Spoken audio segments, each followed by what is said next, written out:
J'ai toujours eu des chiens, des chats chez moi, j'ai toujours voulu être vétérinaire. Mais vraiment les oiseaux, c'est parti vraiment avec un service civique dans un centre de soins pour oiseaux. Donc on recueillait les oiseaux pour les soigner, pour les relâcher. Et c'est vraiment comme ça que c'est parti la passion pour les oiseaux, je me suis vraiment intéressée. Et après j'ai continué dans ce domaine et voilà, ça m'a plus lâché. Nous on dit on parle d'affêtage pour un rapace. Voilà, c'est dressage, c'est un petit peu dans la contrainte, etc. L'affêtage, c'est toujours une relation avec l'oiseau. Si l'oiseau ne veut pas, de toute façon, ça ne fonctionnera pas. Il faut avoir de la patience, ça peut être plus ou moins long selon l'individu. Et voilà, l'apprentissage peut être plus ou moins long. Tous nos oiseaux sont nés en captivité, c'est interdit de prélever dans la nature. Il y a toujours un instinct de toute façon. Par exemple, pour le vautour percnoptère, en fin de présentation, on lui fait casser un œuf avec un caillou. Et ça c'est vraiment instinctif, vraiment à la rigueur petit, on va lui proposer un caillou, il va s'amuser un petit peu avec, mais c'est vraiment de lui-même qu'il va prendre le caillou pour casser l'œuf. Alors effectivement ils ont un peu tous leur caractère en fonction de l'espèce, de l'individu, mais après voilà, ça reste quand même des animaux sauvages, enfin voilà, ça va pas être un chien, on va pas le caresser, on va pas le chouchouter, c'est vraiment... On garde cette relation voilà, avec des oiseaux sauvages. Si l'oiseau ne veut pas, ça ne fonctionnera pas. Et il y a effectivement cette confiance, il y a des oiseaux qui vont être plus à l'aise avec des soigneurs que d'autres. Des oiseaux qui fonctionnent, enfin des rapaces vraiment qui fonctionnent qu'avec certains soigneurs, d'autres ne peuvent pas les faire en présentation en fait. Donc voilà, c'est vraiment cette relation-là en fait. Et des fois je me prends un peu de recul, je me dis je fais quand même ça, enfin voilà, c'est quand même un métier impressionnant tous les jours. C'est vrai que par exemple quand je suis sur la coursive supérieure du château, derrière que je reçois le pigargue à tête blanche sur le poing, c'est sûr que là on se dit c'est chouette quoi. Le rapace va ne voler que pour 3 raisons, pour chercher sa nourriture, défendre son territoire et chercher un partenaire.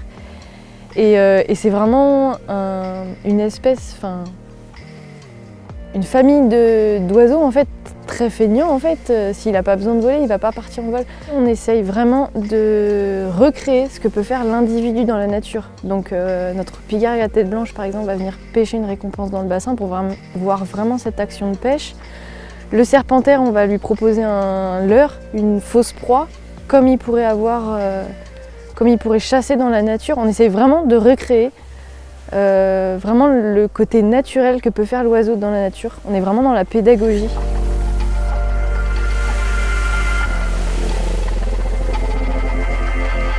Alors ça marche à chaque fois, c'est toujours très difficile à le dire, mais il faut déjà que les oiseaux aient confiance en nous. À partir du moment où ils nous connaissent, où ils ont confiance en nous, ils vont savoir que ce geste de tendre le gant ou de taper sur le gant, c'est un signe de « viens voir, tu auras un petit quelque chose à manger ». Mais si l'oiseau n'est pas déjà en confiance avec vous, vous aurez beau avoir le plus beau gant du monde et le plus de nourriture à l'intérieur, si l'oiseau n'a pas confiance, il ne viendra pas. Les rapaces, d'autant plus les rapaces diurnes, fonctionnent énormément au mouvement. Et donc on va utiliser ce sens comme premier sens pour le travail.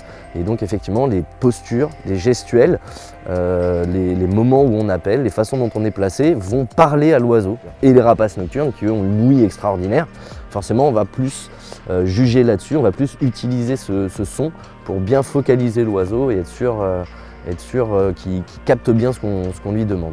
Fais-moi le son. Alors on en a plusieurs, on va faire le son de la chouette effraie, on va faire pchit, pchit, pchit, pchit, pchit, un espèce de chuintement comme ça qui la rappelle, d'ailleurs ça l'intrigue. Et puis pour d'autres, on va avoir des cris un peu plus sympas, tip tip tip tip tip tip, pour des petits nocturnes, on les entend qui répondent déjà d'ici.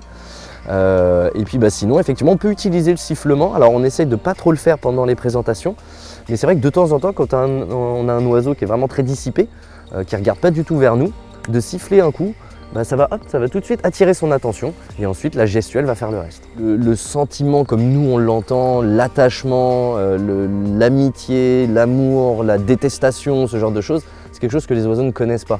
Leur fonctionnement d'un point de vue de leur journée au quotidien, elle est basée sur la survie. Ils ne pensent vraiment qu'à la survie, c'est un cerveau vraiment reptilien, donc on a les fonctions de base.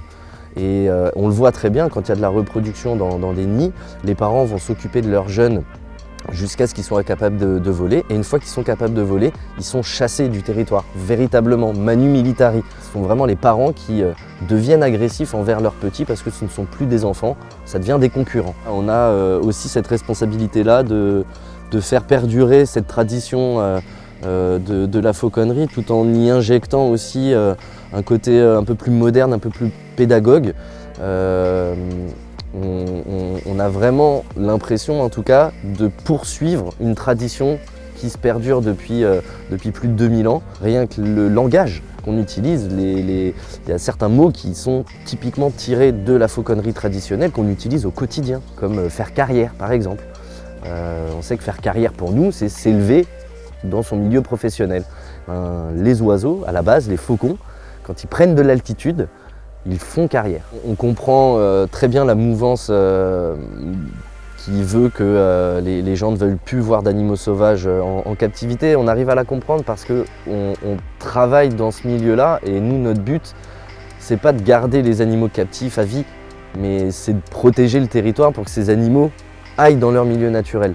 On sait très bien que le combat, il est très très long, mais effectivement, au quotidien, ça peut devenir vite compliqué. Encore plus sur un site comme celui-ci où on est au contact permanent avec le public et donc du coup effectivement on se doit de répondre à toutes les questions, à toutes les observations qui sont faites et essayer d'expliquer calmement, voilà, avec les mots justes, ce que les gens n'ont pas compris ou alors l'idée reçue qu'ils ont.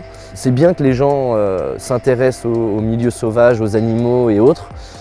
C'est bien aussi qu'ils apprennent à faire la part des choses entre l'exploitation d'un animal sauvage et l'utilisation de son image à un but pédagogique.